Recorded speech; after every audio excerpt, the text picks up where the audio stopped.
जय हिंद फ्रेंड्स, आज मैं आपके सामने एक पी रेशियो की एक और सीरीज लेकर आया हूं जिसमें हम आपको बताएंगे कि पी जो रेशियो है वो कितने प्रकार की होती है। फर्स्ट जो होता है ट्रेलिंग पी रेशियो, सेकंड जो होता है फॉरवर्ड पीइंग रेशियो। अगर हम बात करें ट्रेलिंग, तो ट्रेलिंग के मतलब से ही आपको पता चल जाएगा कि लास्ट 12 मंथ में यानी पास्ट में शेयर की जो पीई रेशियो था वो क्या था, वो ग्रो था कि डाउन था।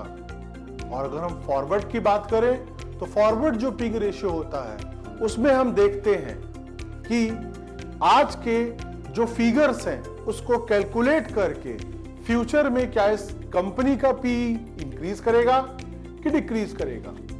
जी हाँ फ्रेंड्स, ये जो दो प्रकार के पी रेशियो है हमारे नॉलेज को और इनहेंस करते हुए मैं आपको एक और चीज बताने वाला हूं कि केवल पी रेशियो के बेस पे हम ये डिसाइड ना करें कि हमें उसी कंपनी के शेयर खरीदने चाहिए कि उस कंपनी के शेयर नहीं खरीदने चाहिए। जी हां फ्रेंड्स, मैंने पी रेशियो की सीरीज में आपको बताया था कि ओवर वैल्यूड और अंडर वैल्यूड, हर कंपनी के शेयर ओवर वैल्यूड और अंडर वैल्यूड होते हैं। हम इस बेस पर डिसाइड नहीं कर सकते कि हमें उस कंपनी के शेयर लेने चाहिए कि हमें सेल करना चाहिए।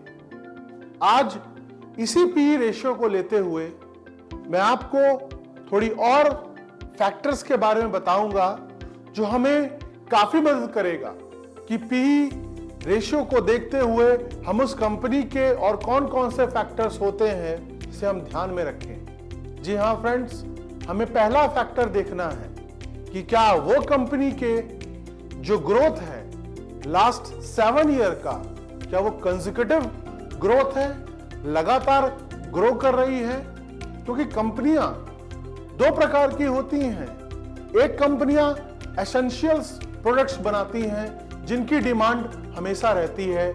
जितनी भी एफएमसीजी कंपनी है, यहां पर टूथपेस्ट, साबुन, ये एसेंशियल गुड्स हैं, उन प्रोडक्ट्स की डिमांड हमेशा बनी रहेगी। ऑब्वियस सी बात है, उन कंपनी के शेयर ग्रोथ हमेशा बने रहेंगे।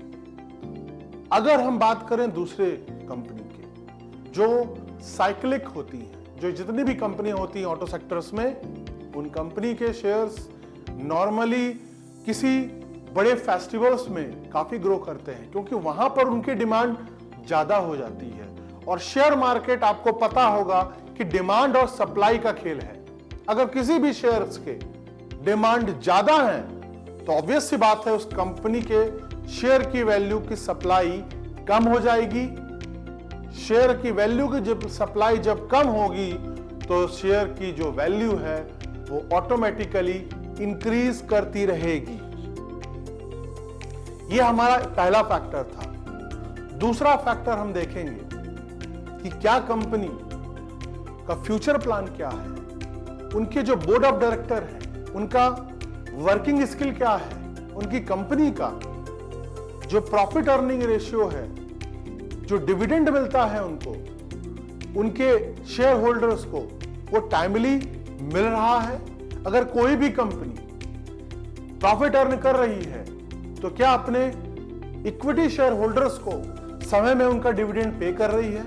तो अगर किसी भी कंपनी का जो डिविडेंड है शेयर होल्डर्स को समय में मिलता है तो पी रेशियो बढ़ने का कारण होता है। अगर किसी भी कंपनी के शेयर ग्रो करने वाले हैं, उनके प्रोडक्शंस बढ़ने वाले हैं, उनकी ग्रोथ, तो ऑब्वियस सी बात है उनकी पी रेशियो बढ़ जाएगी। मान लीजिए किसी कंपनी के जो डेप्ट हैं, जो लोन्स हैं, वो ज्यादा हैं और वही दूसरी कंपनी के जो लोन्स है वो बहुत कम है, तो सीधी सी बात है उस कंपनी की अगर लोन्स कम है तो पी रेशियो बढ़ जाएगा। और अगर लोन्स ज्यादा है यानी डेप्ट ज्यादा है तो पी रेशियो घट जाएगा।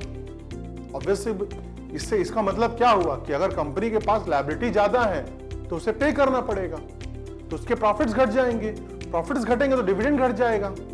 अगर डिविडेंड घटेगा तो पी तो ऑलरेडी घटेगा। तो ये जो सारे फैक्टर्स हैं जो हमें श्योरिटी देते हैं पी रेशियो को, उस कंपनी को पी रेशियो को देखकर हम उस कंपनी के शेयर परचेज करें या सेल करें। मैं उम्मीद करता हूं कि अगर आपको किसी भी प्रकार की कोई भी डाउट रह जाता है तो प्लीज मुझे कमेंट कीजिए और मुझे बताइए, तो मैं आपको आने वाले वीडियो में इस डाउट्स को क्लियर करूंगा। जय हिंद फ्रेंड्स।